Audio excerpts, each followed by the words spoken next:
todo este mes de febrero hemos estado estudiando lo que es viviendo el reino de Dios.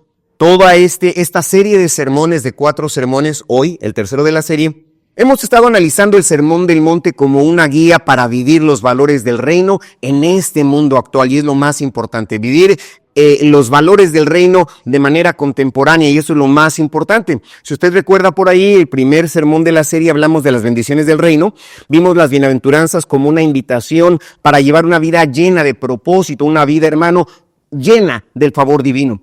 La semana pasada estuvimos hablando de luz en la oscuridad, cómo ser sal, cómo ser luz en una sociedad que necesita esperanza. Y este día, hermano, vamos a hablar cómo amar a la manera del reino. Amar a la manera del reino. Es lo que vamos a estudiar, a lo que vamos a considerar en esta tarde. Y para ello vamos a leer el Evangelio de nuestro Señor Jesucristo según San Mateo en el capítulo 5. Pido de favor lo proyectemos del versículo 43 al 48. Le invito a que me siga en la lectura con la ayuda de Dios y juntos leemos y dice: oísteis que fue dicho, amarás a tu prójimo y aborrecerás a tu enemigo. Siguiente, por favor, hermano. Pero yo os digo, amad a vuestros enemigos, bendecid a los que os maldicen, haced bien a los que os aborrecen, y orad por los que os ultrajan y os persiguen, para que seáis hijos de vuestro Padre que está en los cielos, que hace salir su sol sobre malos y buenos, y hace llover sobre justos e injustos. Porque si amáis a los que os aman, ¿qué recompensa tendréis? ¿No hacen también lo mismo los publicanos? Y si saludan a vuestros hermanos solamente, ¿qué hace de más? ¿No hacen también así los gentiles? Sed pues vosotros perfectos, como vuestro Padre que está en los cielos es perfecto. Ocupe su lugar, hermano, hermana. Esta semana, a manera general, a manera secular, se conmemoró lo que es el Día del Amor y la Amistad. ¿Sí? ¿Por qué? Porque el amor es un valor universal. ¿Por qué decimos que el amor es un valor universal? Tan es así que le comento que se ha establecido un día, y dependiendo de los países, algunos lo llaman San Valentín, que sí tiene realmente un contexto religioso, porque se habla de una persona de nombre Valentín que ofreció su vida para salvar a una pareja. En otros países como Ecuador, Colombia, Bolivia, se celebra nada más el Día del Amor y la Amistad, porque lo que es San Valentín se refiere, por ejemplo, a la pareja, al amor de pareja, mientras que el Día del Amor y la Amistad se refiere a la relación, a la amistad que se puede llevar simplemente entre amigos. Según estudiaba, el Día del Amor y la Amistad en los otros países se celebra el 20 de septiembre. Y nosotros los mexicanos, pues como que hicimos una mezcla de estas celebraciones. San Valentín y el Día del Amor y la Amistad en el 14 de febrero. ¿Pero por qué? ¿Por qué se hace esto, hermano? Porque el amor es un valor universal, que este amor, esta emoción, esta fuerza, hermano, trasciende culturas. Por eso se dice que es universal, trasciende religiones, trasciende lenguas, trasciende fronteras, y a lo largo de la historia, el amor, este sentimiento, ha sido una constante en todo el género humano. Su significado varía dependiendo del contexto en que se esté viviendo, pero siempre ha jugado un papel fundamental en todas las relaciones humanas y también en la construcción de las comunidades. El amor en sus diferentes formas, porque tiene diferentes formas, le voy a platicar solo de las 4 principales. Por ejemplo, hablamos del amor altruista, que se le conoce como el amor ágape. ¿Qué es el amor ágape? Es el amor más noble, el amor que no tiene interés, es el amor de Dios. Cuando nosotros terminamos nuestras reuniones, recitamos San Juan 3:16. Me acompaña nuevamente, aunque no estoy terminando, pero quiero que me acompañe a recitar San Juan 3:16. ¿Cómo dice?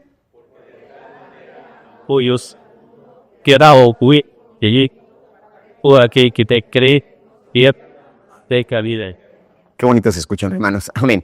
Este versículo que acaban ustedes de recitar dice: de tal manera amó Dios al mundo. Este es el amor ágape, el amor altruista, el amor más noble, más puro, y es uno de las varias formas de amor que no tiene ningún interés más que la persona que recibe este sentimiento se sienta bendecida. Existe otro tipo de amor que es el amor estorge, que es el amor familiar. Todos nuestros padres amamos a nuestros hijos. ¿Madres, padres aman a sus hijos? Bueno, este tipo de amor se le denomina amor storge. O también nosotros como hijos amamos a nuestros padres. Es el amor que sentimos con los que son de nuestra familia. Existe otro tipo de amor que es el amor filos, que es el amor fraternal. Aquel que experimentamos por nuestros compañeros de trabajo, nuestras compañeras, por nuestras amistades. Todos por ahí tenemos un buen amigo, una buena amiga. Y ese amor no es porque sea mi familiar y simplemente experimentamos este sentimiento porque nos llevamos bien y tenemos cuestiones en común, y es el amor filial. Incluso el amor que experimentamos nosotros como congregación es un amor filial. Sí, hermano, un amor filia. Hay otro tipo de amor que es el amor eros, que es el amor romántico, el amor de pareja, el amor pasional, el amor íntimo. Pero bueno, indistintamente de estas cuatro, hay un poquito más de formas, pero estas son las principales de las diferentes formas del amor. Este amor tiene la capacidad de unir a las personas, ¿sí? Une familias, fomenta la empatía, por ejemplo, entre los compañeros, las amistades, fomenta la solidaridad, promueve el entendimiento y también, hermano, genera paz. Es bien importante el amor. Es un valor que se considera fundamental. ¿Por qué? Porque en muchas filosofías y en muchas religiones este sentimiento denominado amor se ve como la base para una vida en particular. Una vida de armonía, una vida de buena relación con los demás. Además, esta emoción denominada amor puede ser experimentada por cualquier ser humano. El pequeñito, el recién nacido experimenta ese amor storge por su mamá, sí, y nosotros respecto a ellos, una persona anciana o cualquier tipo de persona puede experimentar esta oportunidad de lo que es el amor. Pero esta capacidad de conexión profunda entre los individuos que estamos estudiando en esta ocasión es diferente dependiendo de la parte del mundo donde uno se ubique. Sí, este es el amor en general, lo que se celebró, lo que se habla. Pero, aquí viene un pero Jesús nos lleva a una dimensión diferente y es de lo que yo me quiero concentrar. ¿Se acuerda que comenzamos en la primera semana de esta serie diciendo que Jesús estaba ahí en el Sermón del Monte, se puso en alto y comenzó viendo a los ojos a todos los presentes, les habló de las bienaventuranzas, les habló de su identidad, de ser sal, de ser, hermano, una luz, pero ahora los quiere llevar a un nivel superior respecto a lo que es el amor. Sí, les dice que incluso se debe de amar a los enemigos, porque es muy fácil amar a papá. Chicas, ¿aman a mamá? Sí. Esposa, esposo, usted ama a su esposa y a su esposo respectivamente. También amamos a nuestros compañeros, compañeras de trabajo. Sí, es sencillo, es fácil. Pero en esta parte, Jesús está llevando a un nivel todavía más allá de lo que estamos considerando.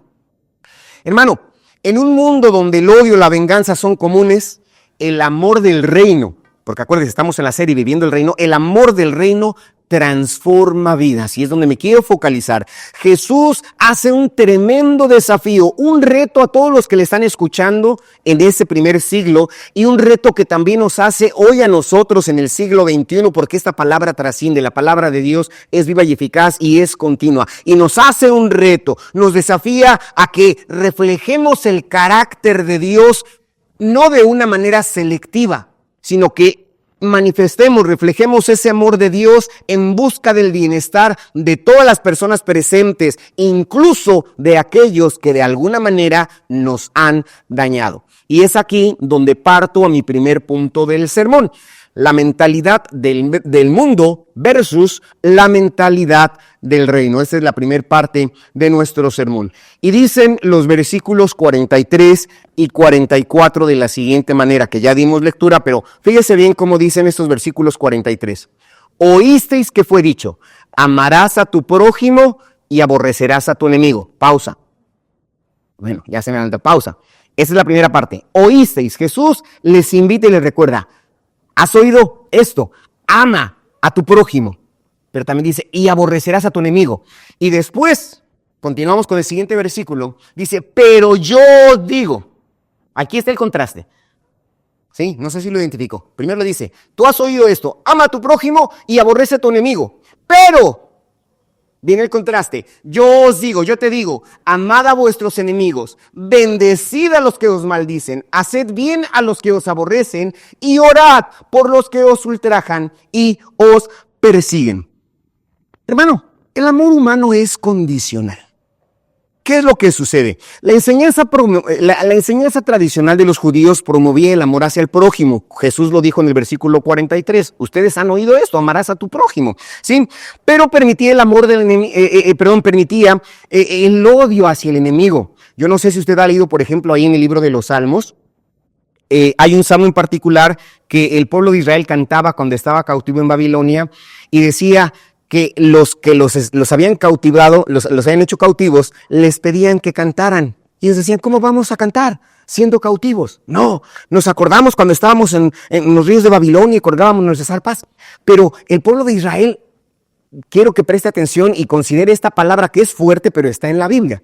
Dice, hablando acerca de todos aquellos que cautivaron al pueblo de Israel, decía que benditos sean aquellos que agarren a sus niños y los golpeen contra las rocas. Suena fuerte, ¿verdad? Porque eran sus enemigos. Estaba considerado a sus enemigos y el pueblo de Israel decía que agarren a tus hijos, ¡paz! Imagínense, a tomar un bebé, quizá de los pies. Nos van a censurar en las redes sociales, ¿no? Agarrar de los pies y ¡pum! Azotar contra las rocas. No lo hacemos. Pero en las batallas de los tiempos pasados, sí, en el Antiguo Testamento, así se ejecutaba. Así se hacía, porque eran enemigos y estaba permitido. Ama a tu prójimo, pero aborrece a tu enemigo. Así sucedía. Y esto lo que hacía era simplemente aquellas personas que procuraban el mal, pues también les pagaban con mal. Aquellas personas que hacían daño, pues hacíamos daño. Era como una especie de defensa. Hermano, la sociedad nos enseña, María, eso era en el tiempo antiguo, en el tiempo del Antiguo Testamento e incluso, hermano, en el tiempo del Nuevo Testamento. Por ejemplo, si alguien mataba a alguien de la familia, se tenía que levantar un vengador, ¿sí? Para vengar la sangre de aquel que mató a tu hermano, a tu papá, y la gente tenía que huir a otra ciudad para que el vengador no lo encontrara, porque si te encontraba, te mataba. Así era. ¿Ha cambiado esto acaso? ¿Solamente fue en la historia bíblica, en la historia veterotestamentaria, hermano, en el siglo I, en las conquistas romanas o babilónicas? No, lamentablemente no es así. Hoy por hoy, siglo XXI, la sociedad nos enseña a amar a quien nos tratan bien, pero también a rechazar a aquellos que nos hacen daño. Esa es la enseñanza que se ha tenido. El mal concepto del amor. Pero es aquí donde Jesús viene e introduce, hermano, un nuevo estándar del amor que es el que nosotros tenemos que aprender. Cuesta trabajo, es difícil, porque en algún momento, ¿quién de ustedes no ha ido manejando y de repente, de manera imprudente, ¡pum!, nos cierran el camino? Y ¡ay! Se nos levanta lo González, se nos levanta lo Andrade o se nos levanta el apellido, ¿no? Y se comienza quizá a ofender o a decir, en fin, todo esto sucede. Pero Dios nos invita a amar de manera diferente. Nos invita, hermano, no solamente en las cuestiones de tránsito local, sino más allá de eso. Introduce un nuevo estándar. No solamente a que evitemos el odio, no solamente evitar el odio, sino que también de manera activa amemos a nuestros enemigos. ¿Quiénes son nuestros enemigos? Aquellos que no procuran nuestro bien. Aquellos que de alguna forma nos han dañado. Y sé que muchas personas, su historia es quizá triste. Han sido abusados psicológicamente, sexualmente, económicamente. Y de alguna u otra manera hay quizá raíces de amargura en el corazón de algunos de los presentes o de los que nos vayan a escuchar. Sí, existen estas raíces de amargura. Pero la palabra del Señor nos invita a 3 acciones. Jesús manda a bendecir. Podemos proyectar nuevamente el versículo 44, hermano. El Señor aquí nos invita a que nosotros hagamos el bien, que oremos por los que os ultrajan. Dice ahí, amad a vuestros enemigos. Los tienes que amar. No solamente amarlos, dice, bendecid a los que os maldicen. Hacer el bien y a orar. Es lo que tenemos que hacer. Entonces, bendecir, hacer el bien y orar. Y cuando nosotros hagamos esto, no es que seamos débiles, no es una muestra de debilidad de nuestro carácter, no. Es el verdadero poder transformador del reino, porque cuando nosotros actuamos de esta manera, estamos siendo sanados interiormente a través del perdón, hermano, y estamos también sanando a las personas que de alguna manera nos han ofendido, o quizá nosotros hemos ofendido. Por ahí el Señor estableció un estándar diciendo, si vienes al altar y traes un presente y estando en el altar te acuerdas que tu hermano tiene algo contra ti, lo aclaro, dice que tu hermano tiene algo contra ti, no que tú lo tengas contra tu hermano. Dice que él, que el ajeno, que el prójimo tiene algo contra ti, deja tu presente ahí, levántate, ve, reconcíliate con tu prójimo y después ofrece tu presente.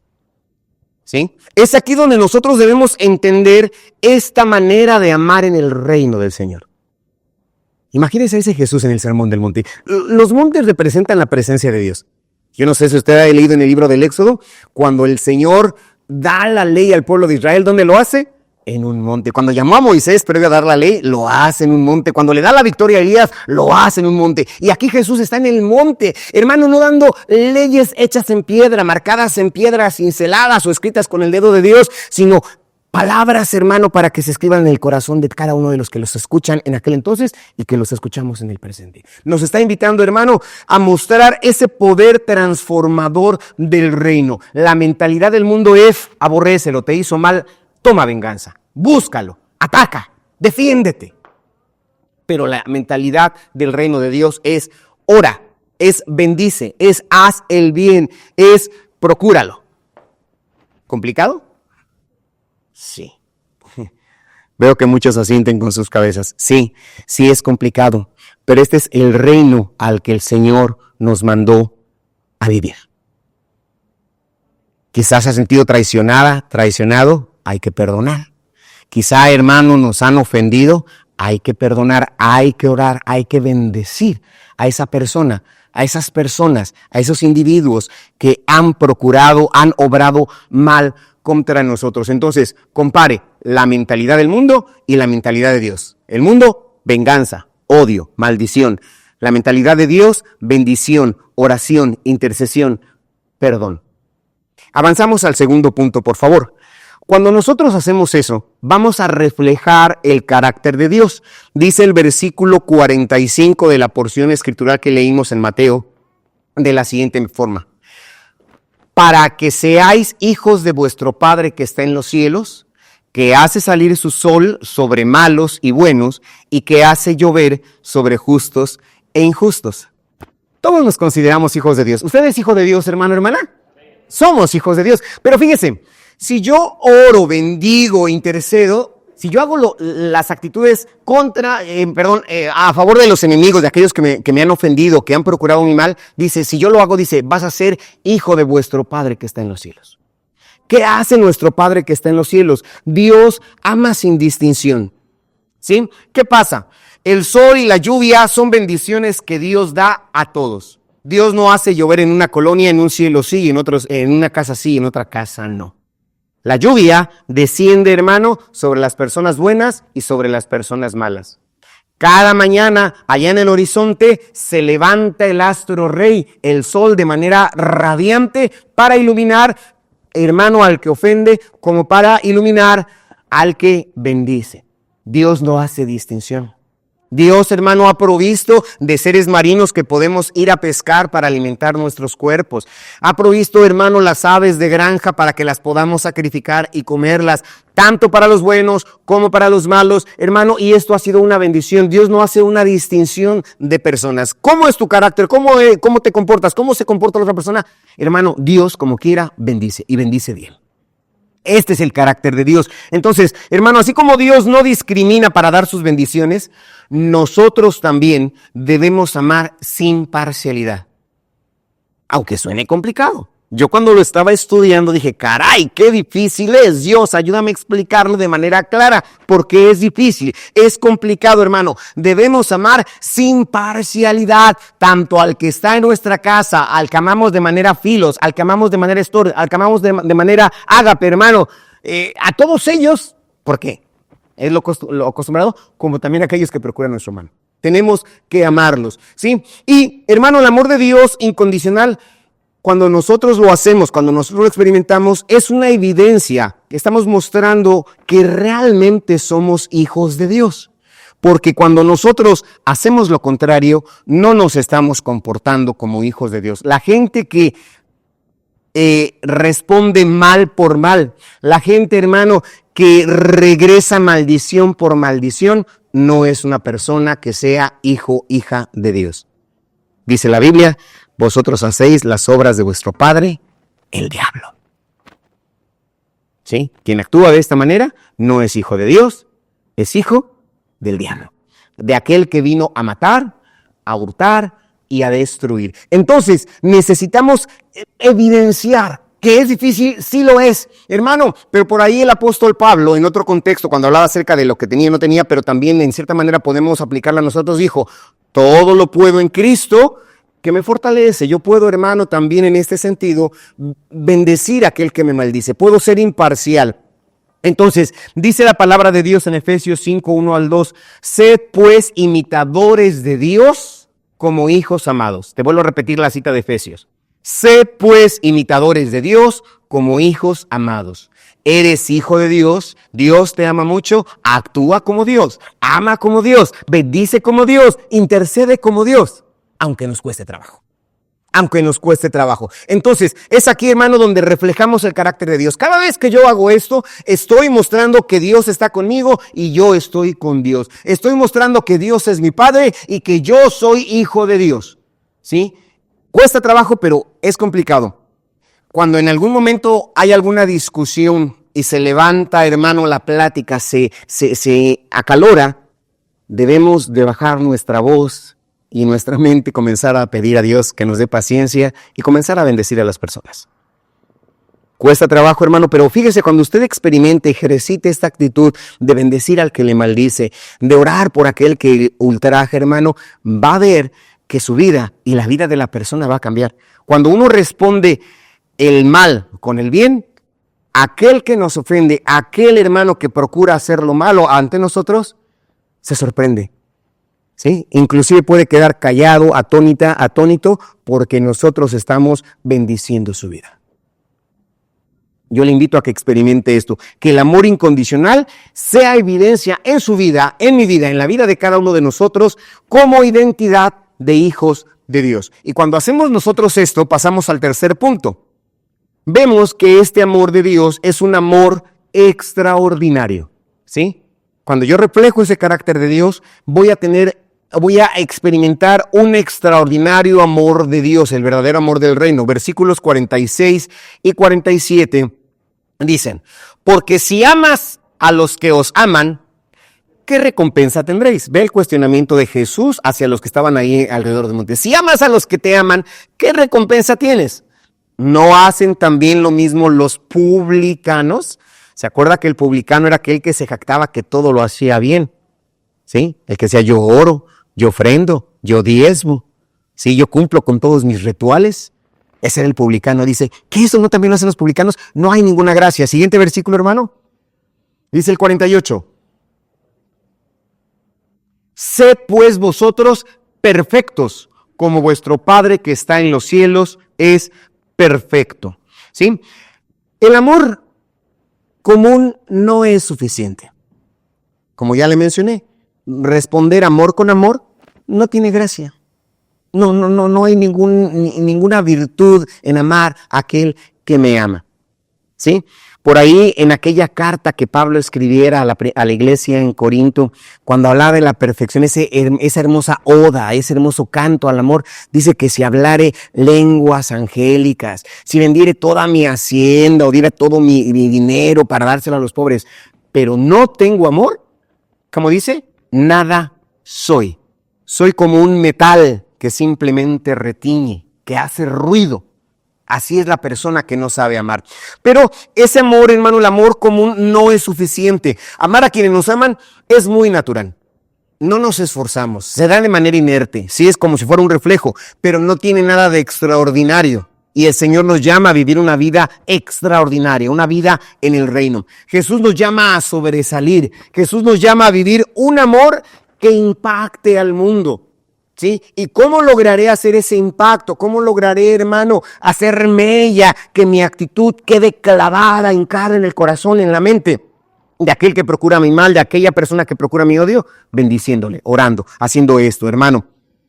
Yo no sé si usted recuerda, en el libro de los Hechos hubo un hombre llamado Esteban. que comenzó a predicar el evangelio.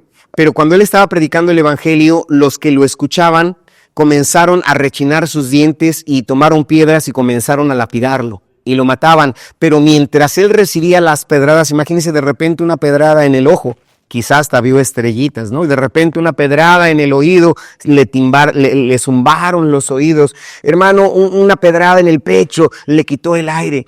Pero mientras él recibía esos impactos de las piedras, él decía y bendecía a las personas que le lanzaban las piedras. Ese fue Esteban.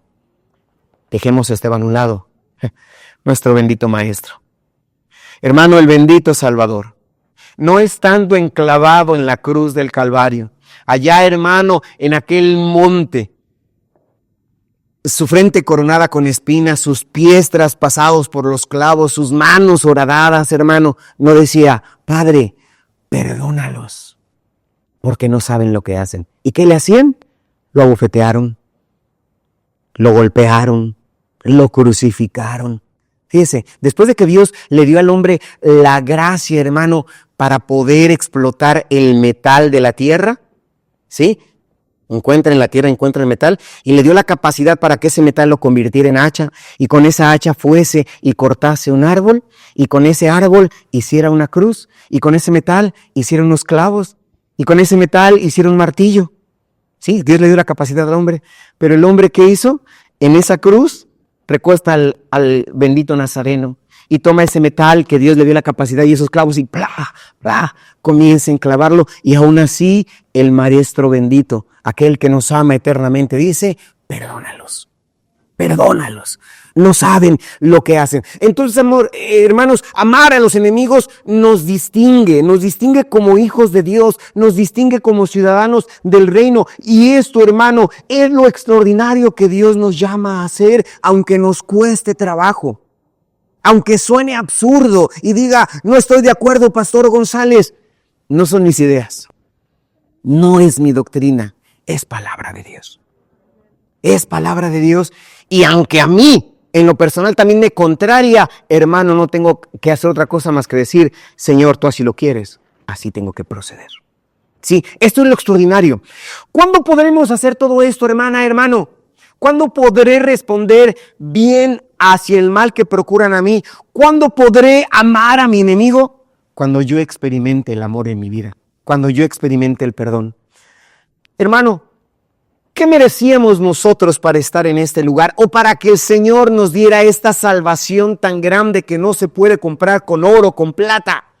¿Sí? No podemos ofrecer nada porque nada de lo que tenemos nos pertenece, es propiedad del Rey de Reyes y Señor de Señores, pero aún así, a pesar de nuestros actos, a pesar de nuestras decisiones, quizá muy erradas, quizá muy extremas, Dios nos salvó, Dios nos perdonó.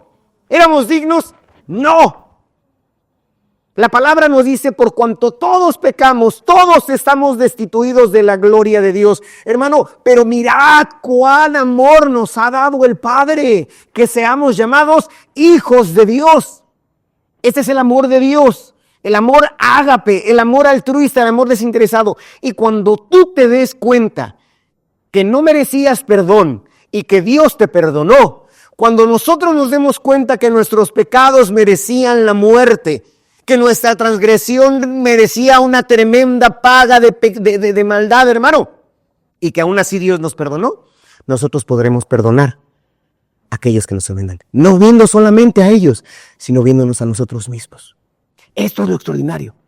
Esto es lo que el Nazareno allá en el monte en Galilea estaba enseñando, hermano. Esto es vivir el reino. Este es el amor extraordinario, amar a los enemigos. El amor radical de los cristianos ha sido testimonio a lo largo de la historia. Hemos escuchado múltiples testimonios, inclusive de misioneros que, hermano, ofrecieron su vida, quizá fueron quemados vivos, fueron sepultados con vida, matados a sus hijos e hijas solo por el hecho de predicar el evangelio, pero a pesar de todo ello, se seguía predicando y se sigue predicando el evangelio porque se ama, hermano, y es lo más importante que nosotros tenemos. Cuando nosotros actuamos de esta manera, viene lo que es el último punto de este mensaje, que es la meta suprema. La meta suprema está en el versículo 48, que es la perfección del amor. Dice el versículo 48, sed pues vosotros perfectos, como vuestro Padre que está en los cielos es perfecto. Presta atención en la gramática. Sed pues vosotros perfectos, como vuestro Padre que está en los cielos es perfecto. Dios nos llama a la perfección. Pero la perfección en este contexto no es otra cosa, no es el que no cometas errores, no es el que estés intachable en todos tus actos, sino significa, hermano, una madurez espiritual. Una madurez en nuestro carácter, porque esta serie de sermones es viviendo en el reino, que nosotros aprendamos a ser dignos representantes del reino, y esa perfección es una madurez espiritual, no ausencia de errores, sino un amor complejo pero maduro. ¿Sí? Un amor maduro. Nos han hecho muchas cosas, ciertamente nuestro corazón se ha acongojado y hemos tenido, hermano, quizá deseos de actuar malamente, pero bendito sea Dios que no hemos procedido, y si hemos hecho cosa contraria, aquí está Dios para perdonarnos. El amor maduro no busca la venganza. El amor maduro no busca el rencor, hermano, busca la asociación, busca la reconciliación. Es lo que Dios nos está pidiendo que hagamos. Es lo más interesante. Y solo podemos amar así con la ayuda del Espíritu Santo. Sí, la ayuda del Espíritu Santo. Dice la palabra de Dios en el libro de los Romanos, capítulo 5, versículo 5.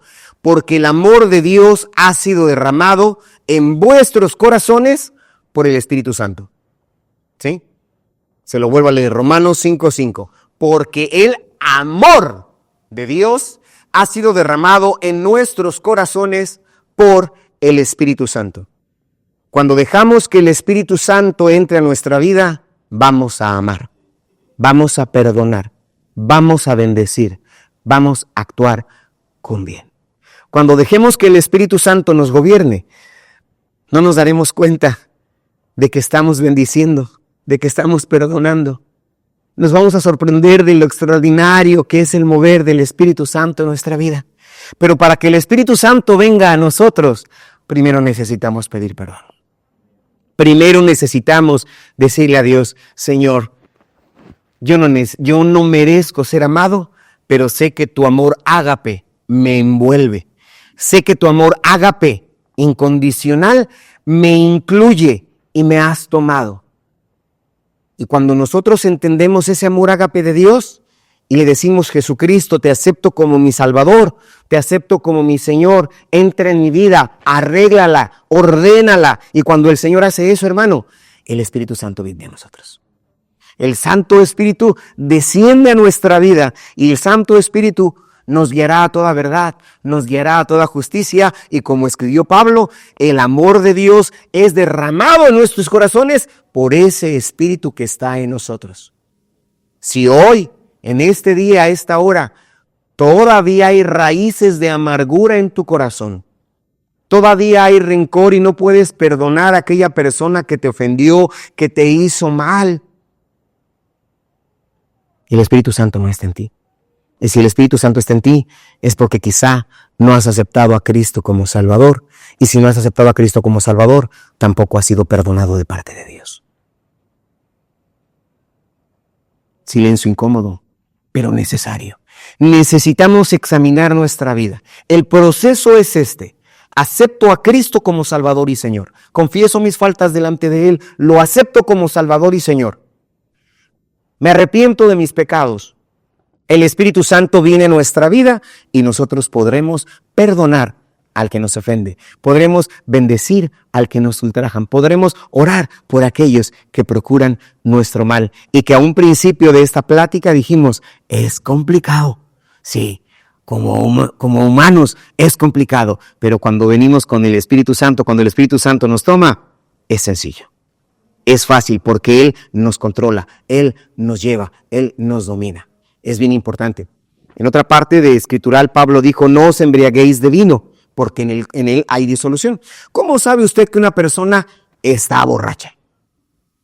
Por su forma de hablar, su lengua la traba. ¿Sí? Las palabras no le salen bien. Quiere caminar y se va hacia un lado, hacia otro. Tiene la nariz roja.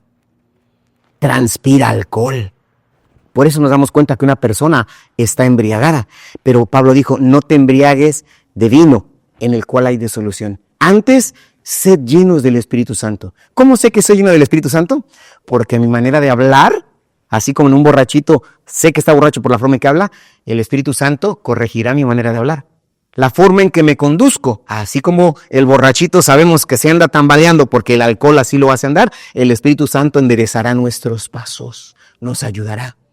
¿Sí? Así como sabemos que la nariz roja está mostrando los poros hinchados y abiertos, colorados, muestran una persona embriagada, en tu rostro se verá esa paz, esa tranquilidad, esa hermosa sonrisa de que has aceptado a Cristo como Salvador.